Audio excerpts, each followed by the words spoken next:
சங்கரன் கோயில் அருள்மிகு சங்கரநாராயண சுவாமி திருக்கோயிலில் எங்களுடைய அன்பிற்கினே மாவட்ட செயலாளர் அன்பு சகோதரர் மாரியப்பன் அவர்களினுடைய முன்னெடுப்பில் கழகத்தினுடைய அனைத்து ஒன்றிய வட்ட கிளை பகுதி வார்டு அனைத்து உறுப்பினரும் சேர்ந்து அன்பிற்கினே சகோதரர் ரமேஷ் அவர்களும் நம்ம கட்சி, நம்மளோட மக்கள், நமது நாடு, மக்கள் அனைவரும் நல்லா இருக்கணும், எல்லாரும் நல்லா இருக்கணுங்கிறதுக்காக தங்க தேர் இழுத்து நம்முடைய சுவாமிகளினுடைய தெய்வ தரிசனத்தையும் திவ்ய தரிசனத்தையும் இன்று நாங்கள் பிரார்த்தித்து அனைத்து மக்களும் சுபீட்சமாக இருக்க வேண்டும் என்று இந்த இடத்துல நாங்கள் சாமி கொடுத்துக்கிட்டோம்.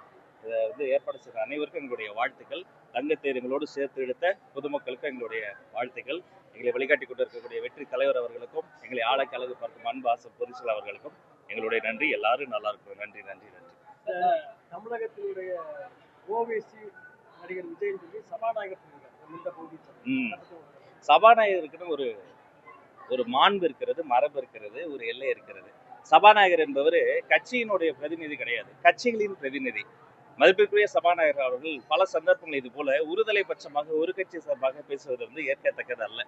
தமிழ்நாட்டினுடைய கடைசி நம்பிக்கையாக வெற்றி தலைவர் விஜய் அவர்கள் இருக்கிறார். ஃபார் எக்ஸாம்பிள், சிறுபான்மை மக்களின் சார்ந்து எதெல்லாம், அது என்ஐஏவாக இருக்கட்டும் அல்லது வக்ஃபு சட்ட திட்டமாக இருக்கட்டும், அதற்கெல்லாம் அரசியல் ரீதியான நடவடிக்கை எடுத்திருக்கிறோம், சட்ட ரீதியான நடத்திருக்கிறோம். அப்ப இது முன்னுக்கு பின் முரணா சும்மா தேர்தல் நடத்த இதெல்லாம் பண்றதாதான் நான் பார்க்கறது இது ஏற்கத்தக்கதல்ல. இப்போ டிஎம்கே ஏடிஎம்கேலாம் தங்களோட கூட்டணி கட்சிகளை பலப்படுத்த தன்னோட கட்சியை ஸ்ட்ராங் வைக்கிறாங்க. டிவிகே சார்பில் இதுவரைக்கும் கூட்டணி கட்சியும் எந்த ஒரு அறிவிப்பும் வெளியிடலை. இப்போ டிடிவி தினகரனையும் சேர்க்க எந்த ஒரு நடவடிக்கை எடுக்கிற மாதிரி தான் தெரியுது. இப்போ பேலன்ஸ் ஓபிஎஸும் தேமுதிகவும் இருக்காங்க. அவங்கள தங்களோட கட்சி சார்பாக இயக்க எதுவும் நடவடிக்கை எடுக்கிறீங்களா? ஏன் நிறைய பேர் இருக்காங்களே, இன்னும் நிறைய பேர் இருக்காங்களே, நிறைய பேர். அதாவது நம்முடைய தமிழக வெற்றி எல்லாரும் சொல்லுங்க, புதிய தமிழர் இருக்கு, ராமதாஸ் ஐயா இருக்காரு, சசிகலாமா இருக்கிறாங்க, கம்யூனிஸ்ட் கட்சிகள் இருக்காங்க, காங்கிரஸ் கட்சி இருக்கு, எஸ்டிபிஐ இருக்கு, கூட்டணிக்குள்ள இருக்கிற விடுதலை சிறுத்தைகள் இருக்கு, மார்க்சிஸ்ட் இருக்கு, வெளில இருக்கிற ஆம் ஆத்மி இருக்கு, நிறைய பேர் இருக்காங்கன்னா தமிழக வெற்றி கழகத்தை பிறகு ஒரு சின்ன வித்தியாசம். பொதுக்குழு கூடி ஜனநாயகபூர்வமான நடவடிக்கை எடுத்த நடவடிக்கையை கண்ணும் கருத்துமாக செயல்படுத்துவது இது எங்களுடைய கொண்ட கொள்கை. எடுத்த கோட்பாடு பொதுக்குழுவின்படி தேர்தல் சம்பந்தமான அனைத்து முடிவுகளையும் எடுக்கக்கூடிய அதிகாரத்தை தலைவர்கள் நாங்கள் ஒப்படைச்சிருக்கிறோம். அப்ப அதை குறித்த அறிவிப்பு, இறுதி அறிவிப்பு, உறுதியான அறிவிப்பு தலைவர்கள் அறிவிப்பார். ஆனா மாநாட்டிலே ஆட்சியிலும் பங்கு, அதிகாரத்திலும் பங்கு என்பதை நாங்கள் ஒரு முழக்கமாக முன்வைத்திருக்கிறோம். இதை நேரத்தில் தெளிவுபடுத்துகிறோம். தகுந்த நேரத்தில் ஒவ்வொருத்தரா தமிழகத்துல சட்டம் ஒழுங்கு எப்படி இருக்குது, எங்க இருக்குது? சட்டம் ஒழுங்கு காணவில்லை, காணாமல் போனவர்களை பற்றி அறிவிப்பு. சட்டம் ஒழுங்கை கண்டுபிடித்து கிடைத்தால் என்னுடைய மாவட்ட செயலாளர் 1 லட்சம் ரூபாய் அவங்களுக்கு பரிசு தருவார். இதுக்கு முன்னாடி இது மாதிரிலாம் நம்ம பார்த்துருக்கிறோமா? ஒரே குடும்பத்துல பாவங்க, வேதனையா இருக்கு, நல்ல மூட்ல இருந்ததாலும் அதை பத்தி பேச சங்கடமா இருக்குங்க. வட இந்திய தொழிலாளர்கள் ஏதாவது நம்ம ஏதாவது தமிழ்நாட்டுல பிரச்சனை சொன்னா என்ன சொல்லுவாங்க? நீங்க பீகாருக்கு போய் பாருங்க, போய் பாருங்க, பீகார்காரங்க இங்க அநியாயமா செத்து இருக்கிறாங்க, இது கொஞ்சம் பாருங்க, அப்பா அம்மா குட்டி குழந்தைங்க, 2 வயசு குழந்தைங்க. அப்ப இது தைரியம் அதிகமாயிருச்சு தவறு செய்பவர்களுக்கு. தோட்டத்து கொலைகள் இதுக்கு முன்னாடி கேள்விப்பட்டிருக்கிறோமா? இப்ப தோட்டத்து கொலை நடந்திருக்கு. பள்ளிக்கூட மாணவர்கள், சீருடை அணிந்த மாணவர்கள் வன்முறை. அப்ப எல்லா குற்றங்களும் பெரும் குற்றம். அந்த குற்றங்களிலே தாய் குற்றம்னா இந்த போதை குற்றம் தான். அப்ப இந்த மது, போதை, கஞ்சா பழக்க வழக்கங்கள், இந்த புழக்கங்கள்லாம் அனைத்து குற்றங்களும் அதிகரித்து என்ன தப்பு பண்ணாலும் வெளில வரலாம்னு சட்ட சமூக விரோதிகளுக்கு தைரியம் அதிகமாயிடுச்சு. அதனால சட்டம், சமூக அமைதி எதுவுமே இல்ல. கண்டுபிடிச்சோன்னா சொல்லுங்க, பரிசு கொடுத்துருங்கண்ணா. எந்த கட்சியுமே 6% போல எம்ஜிஆர் மறைவுக்கு அப்புறம் கருத்து கணிப்பு டிவிக்கு 20% போட்டிருக்காங்க. திமுக கோட்டை சென்னையிலேயே 5 சீட்டு போட்டிருக்காங்க. நான் இப்பவும் சொல்றேன், இந்த கருத்து கணிப்பு என்பது டிப் ஆஃப் ஐஸ்பர்க்னு சொல்லுவோம். ஏதோ ஒரு சின்ன ஐஸ் கட்டி மாதிரி இருக்கும். ஆனா ஆழமாக போய் பார்த்தால் அது ஒரு பெரிய பனிப்பாறை மட்டுமல்ல, பெரிய மலையாகவே இருக்கும். இன்னும் பல அதிர்ச்சி இருக்கு. முதலமைச்சரே கூட தொகுதி மாறலாம், இந்த வாட்டி புதிய தொகுதி நீக்கலாம். துணை முதலமைச்சர் சேகர் அவர்கள் வேற இடத்துல போய் தேடலாம்.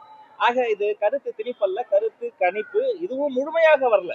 இதை எப்படியா திட்டமிட்டு அமுக்கணுங்கிறதுக்காக பல தடைகளை தாண்டி பல்வேறு நெருக்கடிகளுக்கு மத்தியில் சொல்ல முடியாமல் உண்மைகளை கொஞ்சம் சொல்கிறார்கள். இன்னும் ஒவ்வொரு நாளும் கருத்து கணிப்பு மாறிக்கிட்டே வரும். ஏறி ஒரு நிறைய ஷாக்கர்ஸ் உங்களுக்காக வெயிட் பண்ணுங்க. திமுக ஆட்சியில கனிம வள கொள்ளைகள் நிறைய நடக்குது. அதை வெளிக்கொண்டு வரக்கூடிய செய்தியாளர் மீது தாக்குதலும் வன்மையா கண்டிக்கிறேன். இது ஏற்புடையதே இல்லை. தயவு செய்து ஊடக நண்பர்கள் நிறைய பேர் இருக்கீங்க, ஆர்ப்பாட்டம் வச்சிருக்கீங்களா? கனிம கொள்ளையை, இந்த கனிம கொள்ளை சட்டவிரோத அந்த நடவடிக்கையை எதிர்த்து நாம மாவட்ட செயலர் ஒரு ஆர்ப்பாட்டம் வச்சிருக்கிறாரு. நாம அதுல பங்கெடுக்கிறோம். இது அரசியலே கிடையாது, இது அடுத்த தலைமுறைக்கான தேவைங்க. நம்ம கிட்ட இருக்கக்கூடிய இந்த இயற்கை வளங்கள் என்பது போன தலைமுறையினுடைய மிச்சம் கிடையாது, வருங்கால தலைமுறைக்கு சேர்த்து வைக்கிற இந்த சேமிப்பு. என்ன பண்ணாரு அந்த ஜெர்னலிஸ்ட், என்ன பண்ணாரு அந்த கேமராமேன், நியூஸ் தமிழ் தொலைக்காட்சியினுடைய கேமராமேன், அந்த ஜெர்னலிஸ்ட், அங்க போன நண்பர்கள் 50 பேர் போய் மனிதாபிமானம் இல்லாமல் முரட்டுத்தனம் காட்டுமிராண்டித்தனமாக தாக்குதல் நடத்தி இருக்கிறாங்க. இது ஏற்புடையதே அல்ல. நியாயப்படி தயவு செய்து இந்த அரசியல் மாச்சரியங்களை தாண்டி ஆளும் அரசுக்கு கொஞ்சோண்டு மனசாட்சி மிச்சம் இருந்தால் இதற்கு பின்னால் இருக்கக்கூடியவர்கள் மீது கடுமையான நடவடிக்கை எடுங்க. இந்த ரிப்போர்ட்டர்ஸ் இல்லைன்னா நாங்க இல்ல, இந்த ரிப்போர்ட்டர்ஸ் இல்லைன்னா மக்களினுடைய பிரச்சனைகளுக்கு குரல் கொடுக்க ஆள் இல்ல, இந்த ஊடகம் இல்லைன்னா நீங்களே இல்ல, இந்த ஊடகம் தான் நீங்க வந்தீங்க. தயவு செய்து இந்த தாக்குதல் யார் இருந்தாலும் கட்சி பாகுபாடு இல்லாமல் முதலமைச்சர் அவர்கள் மிக கடுமையாக நடவடிக்கை எடுக்க வேண்டும் என்று தமிழக வெற்றிக்கழகம் சார்பாக கேட்டுக்கொள்கிறேன். புதிய தமிழகம் கட்சி நிறுவனர் தலைவர் வந்து டாக்டர் கிருஷ்ணசாமி ஆட்சியும் பங்கு அதிகாரத்திலும் பங்கு என்ற கோட்பாடாக தொடர்ந்து பேச்சுவார்த்தை தமிழக வெற்றிக்கழகத்தில் அந்த மாதிரி பேச்சுவார்த்தை நடத்திருக்காங்க. நாங்க கொள்கை முழக்கமாகவே வச்சுட்டோம். அண்ணன் திருமாவளவன் அண்ணா அவர்கள் எல்லோரும் ஒரு திசையில் செல்கிற பொழுது அந்த திசையை வெளுக்கக்கூடிய மிகப்பெரிய ஒரு தலைவர். மதிப்புக்குரிய எதிர்க்கட்சி தலைவர் எடப்பாடி பழனிசாமி அவர்கள் இன்னொரு பக்கம் இருக்கிறாரு, கம்யூனிஸ்ட் ஒரு பக்கம் இருக்கிறாங்க. அப்ப இவங்க எல்லாருமே ஒரு பக்கத்துல இருந்தாலும் இதுவரைக்கும் யாருமே இந்த கூட்டணியில உழைத்த அந்த ஷேர் ஹோல்டர்ஸ்க்கான ஆட்சி அதிகாரத்தை ஷேர் பண்ணல. அவங்க ஓட்டை ஷேர் பண்ணீங்க, காங்கிரஸ் ஓட்டு வேண்டாமா? காங்கிரஸ் ஓட்டு ஒரு தொகுதியில 3000 தான் இருக்கு, 4000 தான் இருக்குன்னு எள்ளி நகையாடுறீங்க. அது அவங்க பிரச்சனை. இருந்தாலும் நீங்க கேட்டதால சொல்றேன். திமுகவினுடைய மதிப்பிற்குரிய புது செயலாளர் அண்ணன் துரைமுருகன் எத்தனை ஓட்டுல ஜெயிச்சாரு? 700 பாருங்க. அப்ப காங்கிரஸ் ஓட்டு வாங்காம நீங்க ஜெயிச்சிட்டீங்களா? விடுதலை சிறுத்தைகள் இல்லாம ஜெயிச்சிட்டீங்களா? புதிய தமிழகம் இல்லாம அவங்க போராட்டங்களை நீங்க பார்க்காம இந்த சமூக விடுதலை சாத்தியமா? அப்ப எல்லோருக்கும் எல்லாம் போது அது அதிகாரமும் இருக்கு. நான் எல்லா கட்சியிலும் ஒண்ணு சொல்லிக்கிறேன், நீங்கள் அதிகாரத்திடம் கேட்க வேண்டியது என்ன தெரியுமா? ஒத்த சீட்டு 2 சீட்டு கிடையாது, அதிகாரத்திடம் கேட்க வேண்டியது அதிகாரம் தான். ரொம்ப நன்றி, ரொம்ப நன்றி எல்லாரும். வெகு விரைவில்ங்க அதற்கான சட்ட நடவடிக்கை எல்லாம் போயிட்டு இருக்கு. வெகு விரைவில் அறிவிப்போம். ரொம்ப நன்றி. இல்ல தலைமை உறுதி செய்யாத ஊர்ஜிதப்படுத்தாத எந்த கதை திரைக்கதை வசூல் டைரக்ஷனும் உண்மையில். நன்றி.